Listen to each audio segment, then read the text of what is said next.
Hi everyone, welcome to Unacademy. स्वागत है आप सभी का। मेरा नाम है कृतिका और आपके साथ में आज मैं डिस्कस करने वाली हूँ कल्चरल ज्योग्राफी का एक इम्पॉर्टेंट टॉपिक, जिसमें कल्चरल ट्रेट, कॉम्प्लेक्स, रीजन और रिलीजन ये क्या होते हैं उसके बारे में हम लोग बहुत कम समय में ज्यादा जानकारी लेने की कोशिश करेंगे। नेट एग्जाम में बहुत बार सवाल पूछा गया है स्मॉल टू लार्जर ऑर्डर में, तो उसको हम तभी सेट कर पाएंगे जब हम इसे समझ पाएंगे। तो जनरली आप लोग जब हम बात करते हैं किसी भी जगह के कल्चर की, तो कल्चर अपने आप में मिक्स्ड चीजों को समझाता है। मतलब एक कल्चर की डिफरेंट लैंग्वेज, कम्युनिकेशन, उनके रिचुअल, उनका पहनावा, उनकी बोलचाल, उनका खान पान, उनके रीति रिवाज, ये सब अलग अलग हो सकते हैं। इसका मतलब कल्चर अपने आप में बहुत ज्यादा बायोडाइवर्सिटी लिए हुए है। लेकिन कल्चर की शुरुआत होती कहाँ से है? आज आप और मैं जिस भी कल्चर को फॉलो करते हैं वो मैंने नहीं बनाया, ना ही आपने बनाया है। हमें वो कल्चर हमारे एंसेस्टर से मिला है। तो हमारे पूर्वजों से जो चीज हमें मिली है, इसका मतलब कल्चरल अपने आप में ट्रांसफरेबल होता है। एक व्यक्ति से दूसरे व्यक्ति में उसका स्थानांतरण होता रहता है। तो ऐसी कौन सी चीजें हैं जो कल्चर को दिखाती है? तो हम उसमें सबसे पहले बात करने वाले हैं कल्चर की सबसे छोटी इकाई से। इसका नाम है कल्चरल ट्रेट। सबसे बड़ी कल्चरल कॉम्प्लेक्स, सबसे बड़ा कल्चरल रीजन और सबसे बड़ा कल्चरल रिलीजन। तो अगर आपके एग्जाम में क्वेश्चन बनता है स्मॉल टू लार्जेस्ट इकाई से, तो स्मॉल आती है कल्चरल ट्रेट और सबसे लार्जेस्ट आता है कल्चरल रिलीजन। सेट हम लोग इसको कर देते हैं, लेकिन इसको समझना बहुत जरूरी है और ये काफी इंटरेस्टिंग भी है। तो सबसे पहले बात करेंगे कल्चरल ट्रेट की कि वो क्या होता है। तो सबसे बड़ी बात, ये सबसे छोटी इकाई होती है कल्चरल ट्रेट की, और ये कल्चर के छोटे एलिमेंट से पहचानी जाती है और ये इंडिविजुअल होती है। फॉर एग्जाम्पल, आप मेरे हाथ में ये धागा देख सकते हैं, जैसे हम मोली कहते हैं भाषा में, मतलब रिचुअल्स में इसको मोली कहा जाता है। तो ये जो आपको मेरे हाथ में नजर आ रहा है, ये आपको इंडिकेट कर रहा है कि मैं हिंदुइज्म को फॉलो करती हूँ, मैं हिंदू को फॉलो करती हूँ। मेरे गले में तुलसी माला है। तुलसी माला कहीं ना कहीं इंडिकेट करती है कि मैं हिंदू हूँ या मैं कृष्ण भक्त हूँ। ठीक है, तो ये क्या है? ये मेरे लिए कल्चरल ट्रेट है, ये हमारे लिए कल्चरल ट्रेट है। तो कल्चरल ट्रेट इंडिविजुअल होता है और एक व्यक्ति से दूसरे व्यक्ति में इसका स्थानांतरण होता है, और ये स्पेसिफिक कल्चर को दिखाता है, इसीलिए सबसे छोटी इकाई है। आप इसका एक एग्जाम्पल लीजिए। आप अपने घर में पार्टी कर रहे हैं, मान लीजिए पार्टी कर रहे हैं, या आपके घर में कोई गेस्ट आ रहे हैं। तो गेस्ट जब आता है तो हिंदू धर्म में ये रिवाज है कि पैर छुए जाते हैं, मुस्लिम्स में ये करा जाता है कि उसको सलाम किया जाता है। ठीक है, तो पैर छूना या सलाम करना कल्चरल ट्रेट का हिस्सा है। क्यों? क्योंकि इंडिविजुअल है और यही छोटी छोटी चीजें हमें बताती है हमारे कल्चर के बारे में। ठीक है, तो इसी से मिलकर के बड़ा सिस्टम का निर्माण यहाँ पे होता है। जनरेशन टू जनरेशन ये ट्रांसफर होता रहता है यहाँ पे।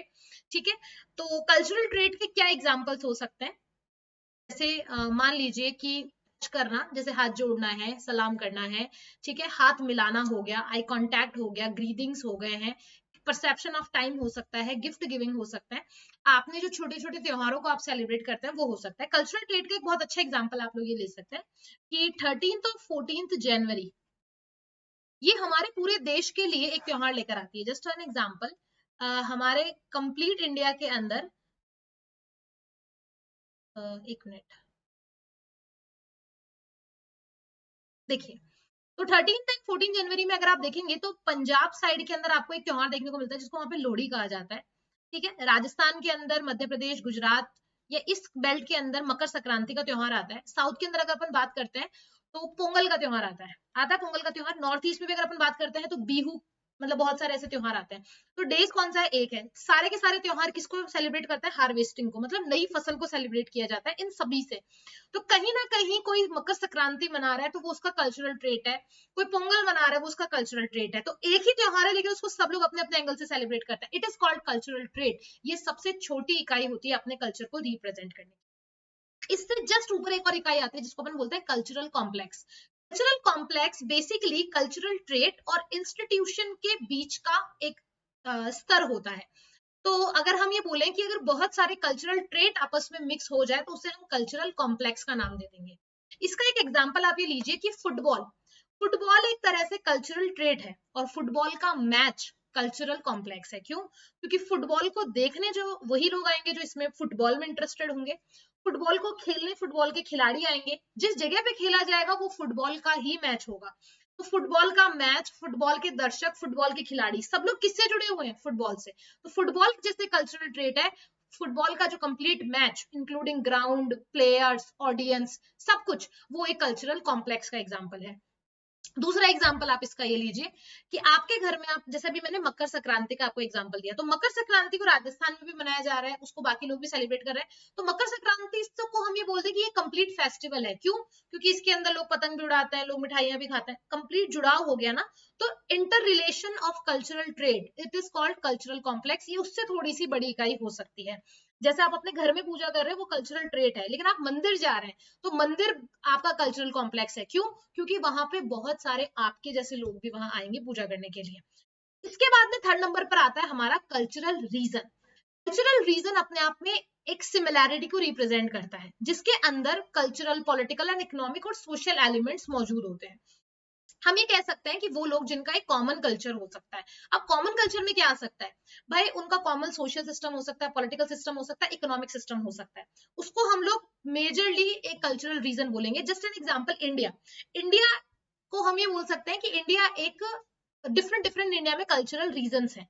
जैसे साउथ इंडिया का अपना एक कल्चर है, नॉर्थ ईस्ट का अपना एक कल्चर है, कंप्लीट नॉर्थ का एक अपना कल्चर है, यूपी, बिहार, राजस्थान का अपना एक कल्चर है। तो उसको हम क्या बोलेंगे कि ये एक हमारा कल्चरल रीजन है, जो पॉलिटिकल सिस्टम में, सोशल सिस्टम में, लैंग्वेज में, खान पान, वेशभूषा, पहनावा, इनके अंदर एक सिमिलैरिटी रिप्रेजेंट करता है। वर्ल्ड के अगर मैं रीजन की बात करती हूँ तो आपका Middle East, Latin America, North America, Europe, Russia, sub Sahara desert region, China, South Asian countries, group group जो आइलैंड कंट्रीज होती हैं वो, इन सबका एक कल्चरल रीजन होता है। तो आप देख सकते हैं कल्चरल ट्रेड से हम लोग निकले थे कल्चरल कॉम्प्लेक्स में, और फिर कल्चरल रीजन और भी बड़ा हो गया। सबसे लास्ट में आता है आपका कल्चरल रिलीम। ये क्या होता है? कल्चरल रिलीम एक इतना बड़ा ज्योग्राफिकल एरिया होता है जहां पे बहुत सारे कल्चरल रीजन मिक्स होते हैं, सिमिलर टू कल्चरल कॉम्प्लेक्स। जैसे कल्चरल कॉम्प्लेक्स में ट्रेड मिलते हैं, कल्चरल रिलीम के अंदर कल्चरल रीजन आकर के मिलते हैं डिफरेंट डिफरेंट। जैसे इंडिया, इंडिया अपने आप में कल्चरल रिलीम है। क्यों? क्योंकि यहाँ पे बायोडाइवर्सिटी देखने को मिलेगी। कंप्लीट इंडिया को हमें कल्चरल रिलीम यहाँ पे कह सकते हैं। ये बेसिकली रेड जेल का जो कॉन्सेप्ट था, रेड जेल ने कल्चरल लैंडस्केप का एक कॉन्सेप्ट दिया था, जिसके अंदर उन्होंने इसकी बात करी थी। कल्चरल लैंडस्केप बेसिकली, इसके बारे में बात हालांकि कार्ल सायर ने करी थी, who was the father of cultural geography. Cultural landscape के लिए वो ये कहते हैं कि हर वो चीज जिसमें ह्यूमन का इन्फ्लुएंस आने के बाद में वो चेंज हो गया है, वो कल्चरल लैंडस्केप है। जैसे माउंटेन है, पहाड़ इंसान ने नहीं बनाया, तो वो एक नेचुरल एलिमेंट है। लेकिन पहाड़ के ऊपर अगर आपने घर बना लिए हैं तो वो एक कल्चरल लैंडस्केप है, क्योंकि घर बनाने का काम इंसान ने किया है। ये था आपका कल्चरल रिलीम, और ये सबसे बड़ी इकाई होती है। अगर हम इसको एक बार मर्ज करके मैं आपको बताऊं तो ये कहां से स्टार्ट होता है, अगर आपसे पूछ लिया जाए स्मॉल टू लार्जर ऑर्डर में, तो कल्चरल ट्रेड से आपको स्टार्ट करना है, और कॉम्प्लेक्स, रीजन एंड रिलीम तक आपको जाना है, और फिर आता है ग्लोबलाइजेशन। मतलब सारी पृथ्वी परिवार है। मैं अपनी भाषा में बता रही हूँ। वैश्वीकरण का मतलब हो गया कि सब लोग एक दूसरे से जुड़ चुके हैं। लार्जर टू स्मॉल पूछा जाए तो realm, region, complex and trade. Last में जाते जाते एक बार आपको रिवीजन में जरूर करा दूंगी कि ये क्या होता है। तो कल्चरल ट्रेड की अगर अपन बात करते हैं तो ये सबसे स्मॉल इकाई होती है, और साथ ही साथ ये पर्सन टू पर्सन वेरी करती है। मतलब व्यक्ति, हर व्यक्ति में ये दिखाई देगी, जैसे मैंने आपको मेरा एग्जाम्पल दिया था। फिर उसके बाद में आता है आपका complex. Complex is a group of trade, group of trade. बताया था मैंने आपको, एग्जाम्पल भी दिया था कि फुटबॉल प्लस फुटबॉल का मैच, ये इसका एक अच्छा एग्जाम्पल है। उसके बाद में आता है कल्चरल रीजन। रीजन में क्या आता है? जहां पे सिमिलैरिटी मिलती है, किस चीज की? इकोनॉमी, सोशल, पॉलिटिकल, ये सब की। और फिर आता है आपका रिलीम, जहां पे ग्रुप ऑफ रीजन मिलते हैं, group of region. And then सबसे लास्ट में आपका पॉइंट आता है ग्लोबलाइजेशन, जिसमें सब कुछ आके मिक्स हो जाता है। उम्मीद करती हूँ आज का टॉपिक आपको समझ में आया होगा। कोई डाउट लगे कमेंट करके पूछ लीजिएगा।